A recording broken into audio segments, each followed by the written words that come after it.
जी हाँ दोस्तों, बाहुबली विधायक अनंत सिंह को कोर्ट ने किया बरी। नीतीश के खास को मिली बड़ी राहत। क्या जेल से बाहर आएंगे छोटे सरकार या अभी भी है मुश्किल मरहला, बताएंगे आपको दोस्तों। आप द राजनीति बिहार का विशेष सेगमेंट देख रहे हैं, मैं हूं आपके साथ यासू प्रसाद। दोस्तों, बिहार की राजनीति से जुड़ी इस वक्त की बड़ी खबर, मोकामा के बाहुबली विधायक जिनका नाम आते ही सत्ता, दबदबा और विवाद तीनों तस्वीरें सामने आ जाती हैं। जी हां, बात कर रहे हैं बाहुबली अनंत सिंह, नीतीश के खास की। दोस्तों, अनंत सिंह को आज कोर्ट से बड़ी राहत मिली है, लेकिन सवाल अब भी कायम है, क्या अनंत सिंह जेल से बाहर आएंगे? क्या विधायक पद की शपथ अब भी अनंत सिंह ले पाएंगे? क्या संभव है शपथ लेना? और बरी किस मामले में हुए आपको बताएंगे सब कुछ। लास्ट तक आप बने रहिए। अभी हाल ही में दोस्तों आपने देखा था कैसे अनंत सिंह आए थे चेकअप के लिए, अपना रूटीन चेकअप था उनका अस्पताल में। साहब, सुशासन का धुआं उड़ा दिया, लाओ रे सिगरेटवा जलाओ, उस अंदाज में अपने दबदबा, अपने पूरी टीम के साथ सारी धज्जियां उन्होंने अपनी सत्ता की दिखाई और सवाल खड़े किए। लगातार चुनाव से पहले, चुनाव के दौरान, चुनाव के बाद मोकामा सीट चर्चा में रही। अनंत सिंह चर्चाओं के घेरे में रहे और कोई नई बात भी नहीं है। अनंत बाबू हमेशा चर्चाई में रहते हैं, अपने अलग रौब, अपने अलग उनका दबदबा। दोस्तों, करीब 11 साल पुराना मामला, साल 2014, पटना के श्री कृष्णापुरी थाना क्षेत्र से जुड़ा एक संगीन आरोप था 10 करोड़ रुपए के रंगदारी मांगने का। और इस मामले में आरोपी बनाए गए मोकामा के विधायक अनंत सिंह। शिकायतकर्ता राघवेंद्र प्रताप सिंह का आरोप था कि 4 लोग उनके घर में आए, धमकी दी, कहा कि अनंत सिंह के लोग हैं, 10 करोड़ रुपया पहुंचा दे अनंत सिंह के पास, जितना भी जल्दी हो। तो ये मामला बीते 11 वर्षों से अदालत में लंबित था और सुनवाई हो ही रही थी। पटना सिविल कोर्ट की एमपी एमएलए मामलों की विशेष अदालत ने, विशेष न्यायिक दंडाधिकारी पंकज कुमार मालवीय की अदालत ने अनंत सिंह को बेऊर जेल से पेश किया। सुनवाई के दौरान जो सबसे अहम बात सामने आई वो थी साक्ष्य की कमी, सबूतों की कमी। क्योंकि अदालत में सबूत चलते हैं, तर्क नहीं चलते। अभियोजन पक्ष की ओर से केवल अनुसंधानकर्ता ने ही गवाही दी, कोई स्वतंत्र गवाह नहीं मिला था, तो वो पहुंचा नहीं, कोई ठोस सबूत नहीं मिले, कोई पुख्ता साक्ष्य नहीं मिला। नतीजा कोर्ट ने साफ कहा, साक्ष्य के अभाव में आरोप सिद्ध नहीं होते। और इसी आधार पर अनंत सिंह और सह आरोपी बिट्टू सिंह को इस केस में बरी कर दिया गया। जानकारी के अनुसार इस मामले में बिट्टू सिंह भी आरोपित थे। अदालत ने उन्हें भी साक्ष्य के अभाव में बरी कर दिया है।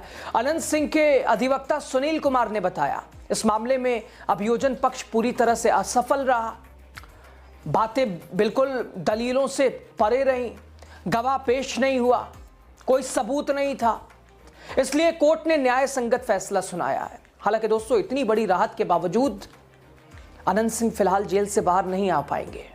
सवाल यही है कि क्या बरी हुए तो किस केस में बरी हुए, क्या अब बाहर आएंगे, आखिर शपथ कब लेंगे?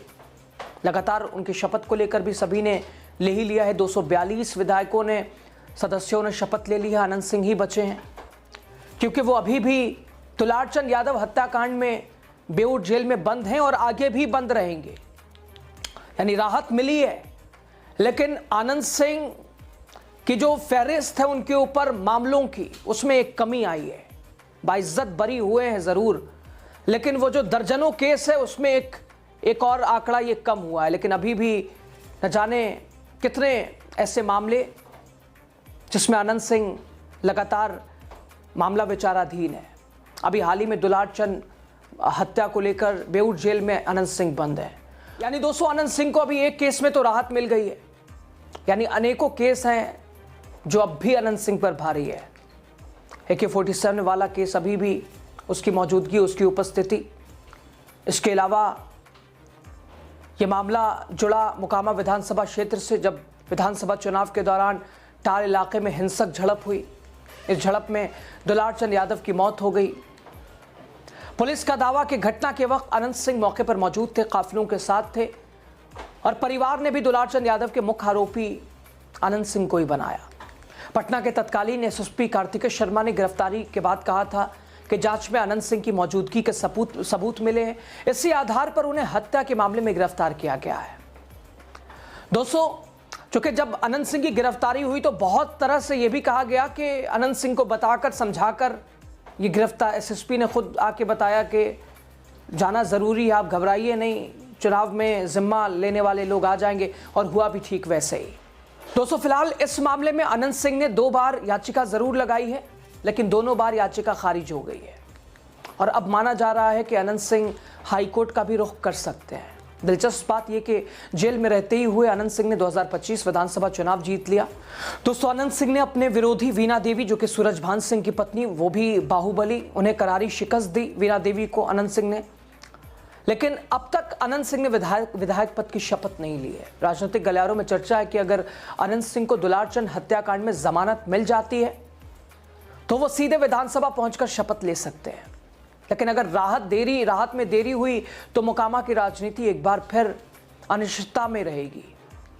लेकिन हालांकि अभी कानूनी तौर पर 6 महीने का अनंत सिंह के पास समय है, या तो वो बाहर आके बेल के जरिए वो शपथ ले लें या फिर राज्यपाल द्वारा भेजे जेल में भी शपथ लेने का प्रावधान है। तो साफ है दोस्तों, एक तरह 11 साल पुराने रंगदारी केस में अनंत सिंह को राहत जरूर मिली है, लेकिन जेल के दरवाजे अभी पूरी तरह से खुले नहीं है। जेल की 4 दीवारी अब भी अनंत सिंह पे भारी है। अब भी अनंत सिंह को जेल में ही गुजारना पड़ेगा। सबकी निगाहें अब दुलारचंद यादव पर, इस हत्याकांड पर भी टिकी हैं। क्या हाईकोर्ट से अनंत सिंह को राहत मिलेगी, नहीं मिलेगी? और एक सवाल लगातार मोकामा में भी चर्चा में रहा कि आखिर विधायक हमारे शपथ लेंगे तो लेंगे कब? इन तमाम सवालों के जवाब आने वाले समय में ही मिलेंगे। फिलहाल इन सवालों के जवाब मौजूद नहीं है। खैर बहरहाल दोस्तों, कानून की अदालत में सबूत ही सबसे बड़ा हथियार होता है, और आज एक बार फिर साक्ष्य के अभाव ने एक बड़ा फैसला तय कर दिया है। लेकिन कहानी अभी भी खत्म नहीं हुई है। मुश्किलें अनंत सिंह की अभी भी हल नहीं हुई हैं। अनंत सिंह की कानूनी और राजनीतिक लड़ाई अब भी जारी है, आगे भी जारी रहेगी। दुलारचंद यादव हत्याकांड, उसमें जमानत मिलना हाईकोर्ट से भी मुश्किल है। बहरहाल खबर पे आपकी राय बताइएगा आप जरूर।